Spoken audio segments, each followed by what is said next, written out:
Hey guys, Ben from Snowboard Gamer. I'm here today with the brand new expansion, Cities of Splendor, for the popular game Splendor.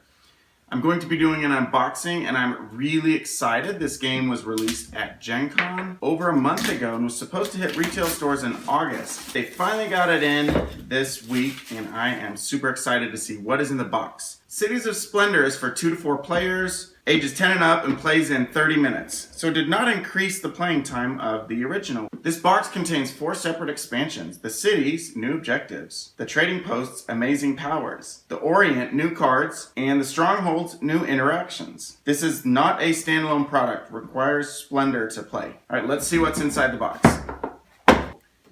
It's printed on cardstock. It says Cities of Splendor expansions. The Cities of Splendor shine throughout the world, while wealth from the Orient offers new opportunities to all. These 4 expansions must be played singly, so you can't combine them all. They're individual expansions, 4 boxes in one. Okay, so this is some rules. Okay, on the back here says cities, and it's got the rules for cities. Trading posts, the Orient, strongholds. Set of cardboard punch-outs. Very nice artwork with some various, looks like cities. 5 of these black tokens. 5 yellow tokens with an eagle of some sort on it. 5 looks like some sort of a French symbol. Let's punch them out.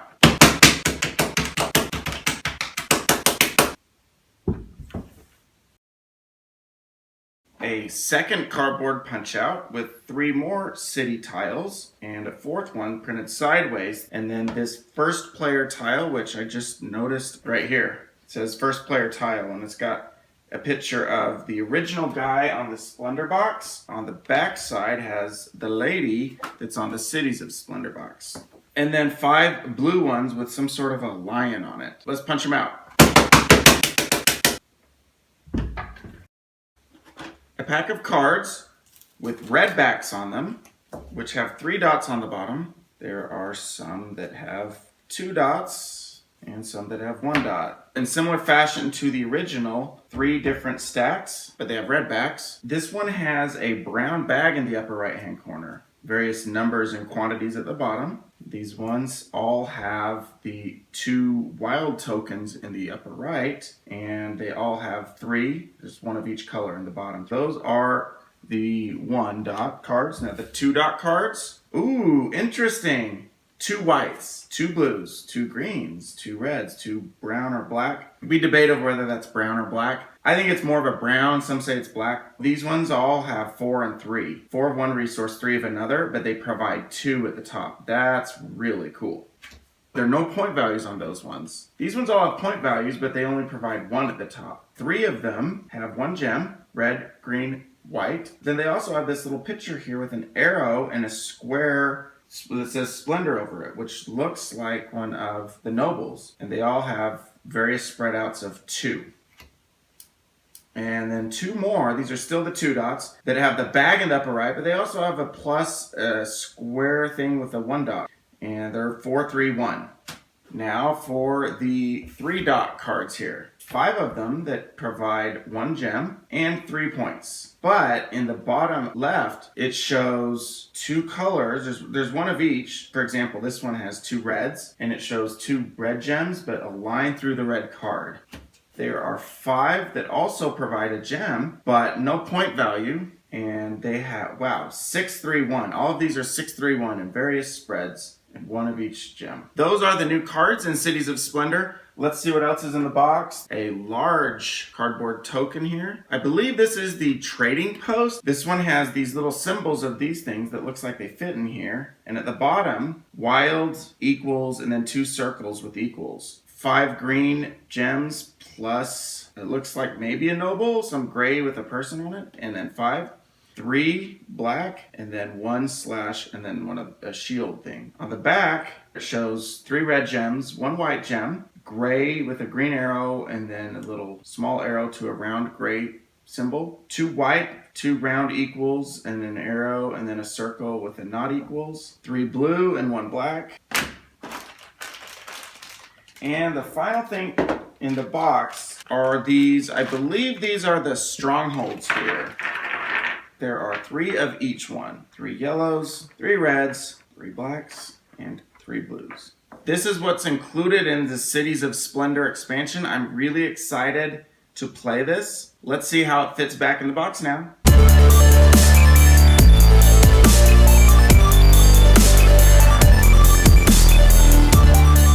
Oh, I just realized this folds out and is long. So the front and back is actually one long thing here. I thought it was just one piece there, and that fits right there, and the rules go on top. This has been an unboxing of Cities of Splendor on Snowboard Gamer. Thanks for watching, everyone. For anyone who's interested, stick around. I'm going to briefly glance at the rules and kind of see how this thing plays. So if you're interested in that, stick around. Otherwise, I will see you next time. Thanks, guys.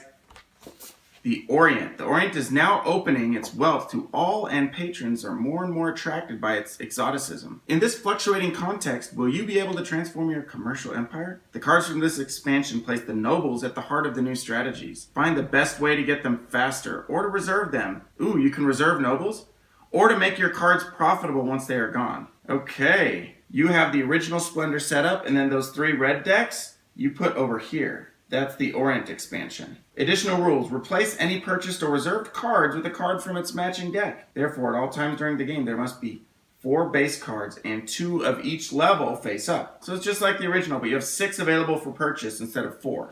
Cool. Description of the Orient cards. Level 1. 2 gold tokens. They do not count against a limit of 10 tokens and can be spent during a single purchase. Oh, so this represents 2 wilds. You don't take the tokens. This card is 2 wilds and you can use it one time. Once it's spent, this card is discarded and put back into the box. The bag ones, immediately and permanently pair this card with a card you previously acquired. Okay, so it sounds like you pair this, for example, with a blue, and now it's worth 2 blue instead of 1. So that's how it helps you get the nobles faster. Okay, the level 2 bag, it's just like the other one. Then take the face-up level 1 card or base card and place it in front of you at no cost. Oh, cool. So that's a card symbol, and the dot means you take the top one of these guys and you just get it for free. That's really cool. This lets you reserve a noble. That's what that symbol's for. Take the noble of your choice among those available and place it face down in front of you. From now on, only you can be visited by this noble, if you meet the requirements. You do not get a gold token. There's no limit to the number of nobles you can reserve. Level 3, this one now makes sense. You take the top level 2 card of the red ones and put it in front of you at no cost. These cards with the slash at the bottom, you have to discard 2 of those to get this one. So you could discard 2 reds to get this card here. That is the Orient. Cities. We recommend that you play this expansion first. It changes the game's victory condition and fosters competition among players. Setup. Do not use the noble tiles. Instead, shuffle the city tiles and always place 3 of them on either of their sides randomly. Okay, so they've got double sides. You just put 3 of them out there on random sides like that. The other tiles will not be used and removed from the game. At the end of your turn, automatically take a city tile if you meet its requirements. And there are 2 requirements on there. Okay, so to take these, it's not worth 13 points. You have to have 13 points and have those 2 combinations. In this case, 4 black, 3 green. Note, if you meet the requirements for multiple city tiles, choose one and only one of them. When a player takes a city tile, complete the current round. At the end of the round, if only one player took a city tile, they win the game. If several players took a city tile, the player who has the highest number of prestige points among them is the winner. That's it. That's pretty easy. And now, trading posts. With the discovery of the sea routes to India, each guild establishes new trading posts. Who will adapt the best and fastest to the worldwide new trading routes? This expansion slightly shortens the game by granting you twisting powers. Keep a close eye on your opponents. Looks like you set up the regular ones and you put the little yellow, blue, red, and black tokens around. Still do 5 noble tiles, but you place this trading post out there. One player is yellow, one player is red, one player is black, and one player is blue. So you take all of these tiles for your color. So if I'm yellow, I'm going to take the 5 yellow tiles. And then if I meet any of the requirements on the bottom, I place mine on there. You benefit from this power until the end of the game. So let's go over what those mean. So the first one is the requirement and the second one is the power. The power here is after you purchase a development card, take 1 gem token. Okay, so every time you buy a card, you get a gem of your choice. You may take one of the tokens you just spent, okay? This one here, this requires that you have 2 white bonuses. Power, when you take 2 gems of the same color, then you take 1 gem of another color. It's different, okay. As usual, taking 2 gems of the same color is only possible if there are 4 tokens available in that color. The third one, the requirement is that you have 3 blue bonuses and 1 black bonus. There you go, it's actually officially black. It says it in the rules instead of brown. Dang it. Power. Each of your gold tokens is worth 2 gems of the same color. You benefit from this power when you purchase the card. Each of your gold tokens still counts as 1 token against the limit of 10 at the end of your turn. Next one requires that you have 5 green bonuses and 1 noble already. And then the power is 5 prestige points. You can trigger the end of the game with this, just like the acquisition of a noble. Wow, so if you got a 3-point noble and had 5 greens, you could immediately get 5 more, which would be 8 points in 1 turn. The last one requires that you have 3 black bonuses. The benefit is 1 prestige point for each of your coat of arms on the board. And the last one is strongholds, which is these here.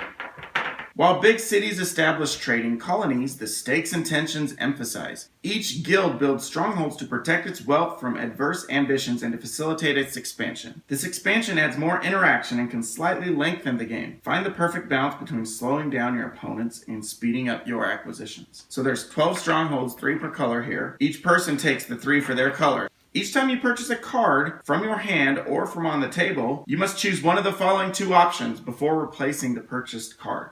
Okay, so you can either put a new one or you can move this to a different card and you put your stronghold on top of the card, or you can remove someone else's from a card and put it back in front of them. The power of the stronghold is the occupation power. A card on which the stronghold is placed can be purchased or reserved only by that stronghold's owner. In both instances, the player takes back the strongholds placed on the card.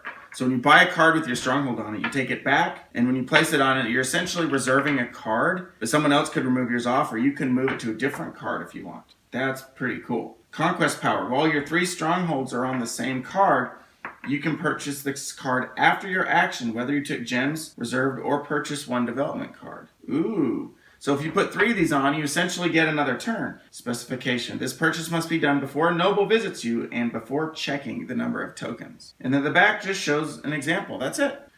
I am so excited for this. I like how simple it sounds. 4 different ways to play the game, which now brings it up to 5 ways. The base plus the Orient, cities, trading posts, and strongholds. If you stuck around this long, thanks for watching. Subscribe for more board game videos, and I'll see you next time. Thanks!